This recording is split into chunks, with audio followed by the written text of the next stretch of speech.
Hello again, I'm Justin. And I'm Paige. And we are Being Adventurous. Now, we're going to continue our series on EV ownership and planning. And today's topic is... range anxiety. Oof. So, first, let's define what range anxiety is. So, I did a little research, Wikipedia, and it basically defines it as being worried about having enough range to get to where you need to go, or being able to find a viable charging solution as part of your travels. So I think, those are two important topics that this episode should, knock on wood, dispel. Yeah, because that's a big argument that you get when people are talking about wanting to purchase an electric vehicle is, oh, well, I'm always going to be able to find a gas station and I'm always going to be able to fill my tank up, and it just takes too long to sit somewhere and charge. And with the growth that has come with better batteries and better range, that's simply not true anymore. And I hope that, some of the things that we're going to discuss in this today are going to help you see why that's no longer the case. Right, exactly. So let's take a step back, or at least let's set up the conversation by going through the different charging solutions, or the charging levels that are available today. Yeah, because I was confused about that. I have a hybrid vehicle, and so for me, I always have like one of the simple, I think the charger station that I have at my work is like a 6.5, 7 kilowatt per hour is what I get when I charge at that station. So really at that level, it's not much faster than what's termed level 1. Right. Right, because level 1 is 3 to 4 or single digit kilowatt hours. So sure. Which is fine for hybrids because they don't have a huge battery to fill up. So odds are within a handful of hours maximum, certainly your day at work, yeah, you're covered within a couple hours of plugging into your charger. Really, it takes me at most 3 hours to go from 0 to full. Right, because your battery is in the 21 to 24 mile range. So that falls within my 4 free hours that I get at work every day, and I don't have to worry about it. Right. So then what's the level up, level 2? Level 2 is the most common charging stations that you're going to find, and you're looking at, I think, 25 to 50 kilowatts an hour, something around there range is what you're going to get. And they said for full charge it would take maybe about 8 hours. Correct, which is what you're typically should have. You should get installed in your home. You should get a level 2 charger, and there are some variations. So definitely keep an eye out for that, because some can utilize a different installation solution to be able to charge faster. But generally, that's the range you're going to look for, and that's what people should be doing overnight if they do not get enough charging during the day. And that way they know that when they leave their home in the morning, they're leaving at 100%. Yeah. That's definitely the goal. I think that, definitely. And then the other charging solution that we're seeing more and more in other areas is the DC fast charge. Certainly via Electrify America. Yes. Yeah. So with that charge, you're going to go from 0 to 80% in anywhere between 20 to 40 minutes. Correct. Depending on how fast your speed is that you're getting your charge at. Correct. It's vehicle dependent. Depends what their charge curve looks like, and also it depends on what their solution is built into the car. Absolutely, yeah. So I don't know. For us, we live in Texas, and we've talked about this before. One of the stops that we make when we buy gas is Buc-ee's. Mm-hmm.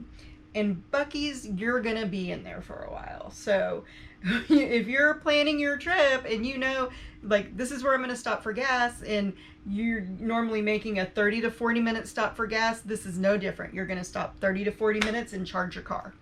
And so the other charging solution that there is out there, of course, is the Tesla supercharger network. Right. So we're level 1, level 2, and things like that is really meant for non-Teslas, where Teslas does have their supercharger, and it does charge at faster speeds.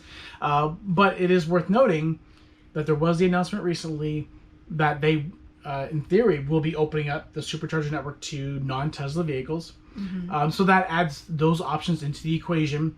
And then you also can get an adapter to allow you to Right. use the Tesla destination chargers that you commonly will see at hotels. Right. So that does open up your options even And I further. think those run maybe $120 or so, for that adapter. So that's definitely a solution. Now, I would recommend anytime you're in your car, you should have a charger with you. Always carry your mobile charger, because it's the worst case.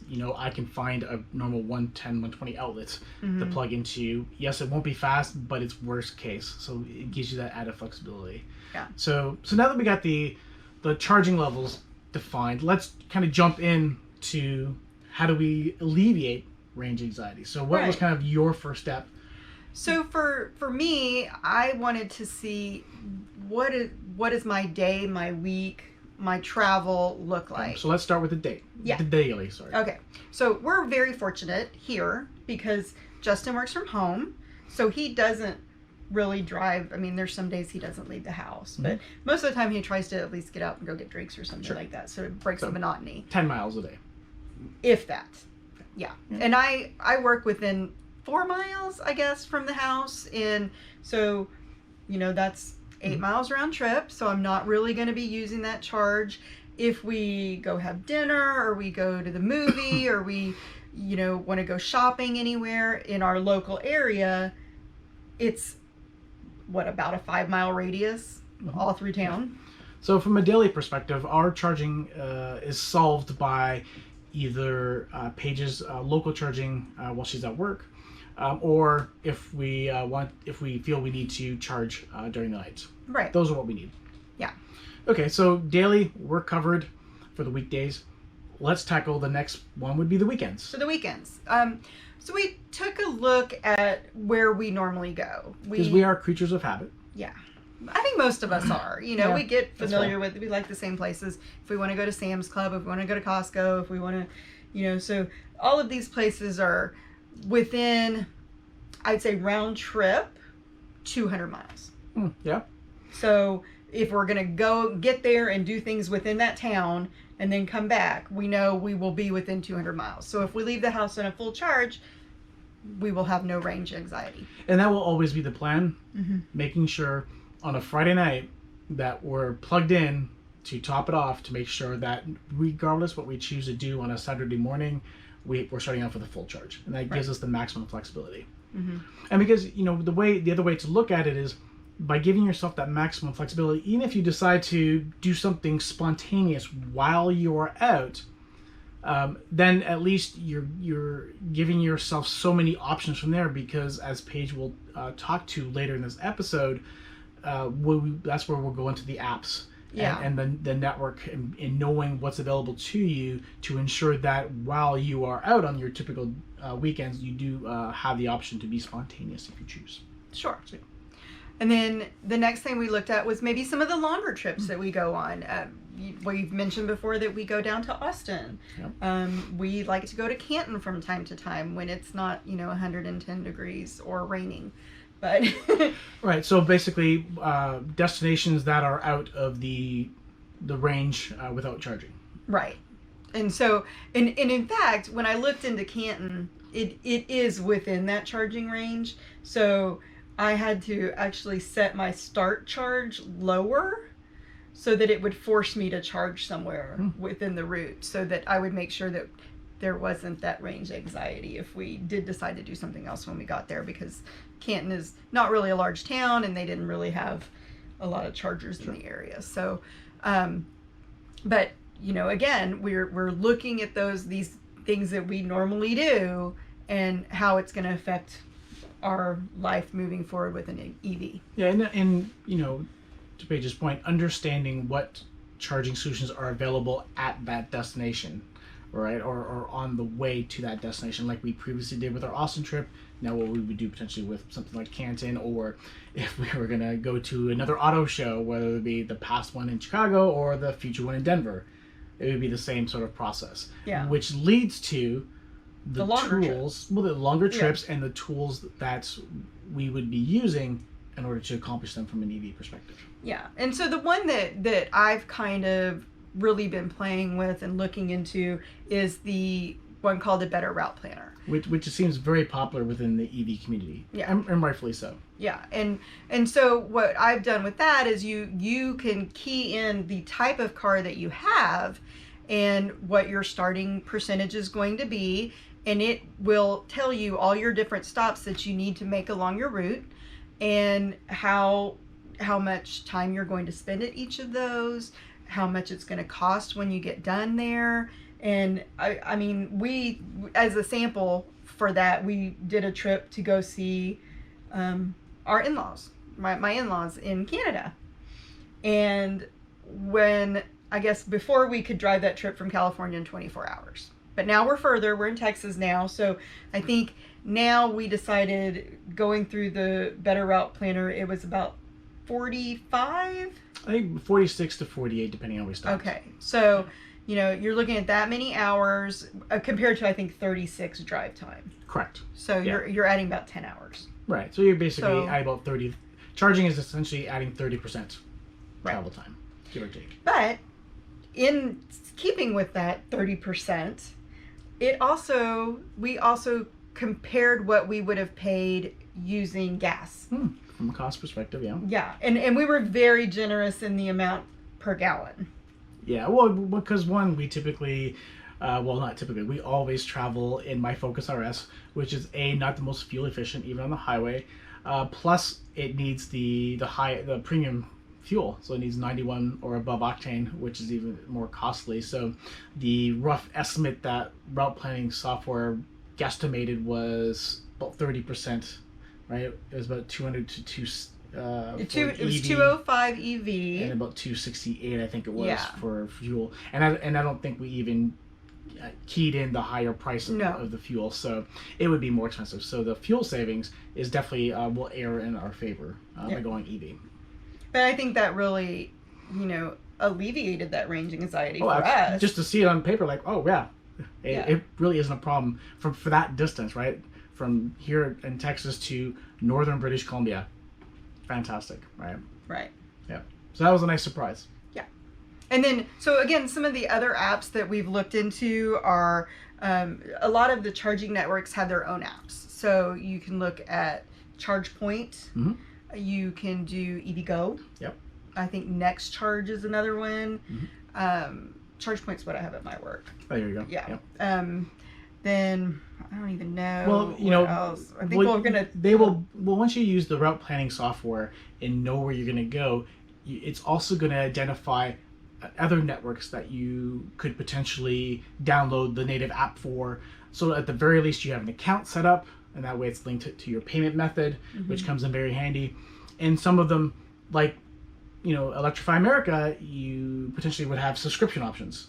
Yeah. So that way, if you're a subscriber, you'll save on your EV charge costs. So that's why it's always good to understand where you're going and what the networking solutions are along the way, so you can download and install and set up the various applications that you may need along the way, and evaluate those subscription options. They may make sense, they may not. But at least you have all that taken care of, and you only have to do it once. Right. And I think with, for me, with EV Connect, or, the one that I have for my ChargePoint at my work, when I signed up for that, it gave me $10 free credit. And so I don't know if any of the other apps do that. I'm kind of waiting until we get the car to sign up for all of them, in case there's like, you get 90 days free, or, whatever it is. So, but because I get the 4 hours free at work, I think I still have like 550 credit, and that's just because I didn't get myself downstairs fast enough to unplug it once I got charged up. So that's nice, and that's something to look for. Another thing that we noticed during one of our recent routine trips, because we like to go to the casino, they have charging stations near one of the casinos that's nearby, and they have their own network. It's called Francis EV, and it's in Oklahoma. And they give you, I think there's a deal when you sign up for them. They have a subscription service, or you can pay as you go, and they have the DC fast charge available. Nice. So, but if you're in an area and you're not really familiar with it, and it doesn't seem, you're looking at all these different apps and you're not finding something, the obscure app for you is the PlugShare. PlugShare. So I took Justin on a tour in our neighborhood last weekend to show him what PlugShare said was a charging station in our small town. Because I was curious, like, what are our options locally? I mean, even though we live here, it's always interesting to find that out. And what did we find out? I mean, because there is one. There is one. It's at a local park, so we could go and walk the dogs. I mean, we're not going to do that because we live so close by. But it is basically a pole that is on the side of the street that has an outlet attached to it. It's a working outlet. Yeah. Exactly. So you just go plug your charger into that, plug it into your car, and off you go. So that kind of speaks to the, worst case scenario. You have your mobile charger with you. Here's the place that could find you a plug. Mm-hmm. So while not ideal and may take longer than what you would desire, at least you're not going to be stranded again.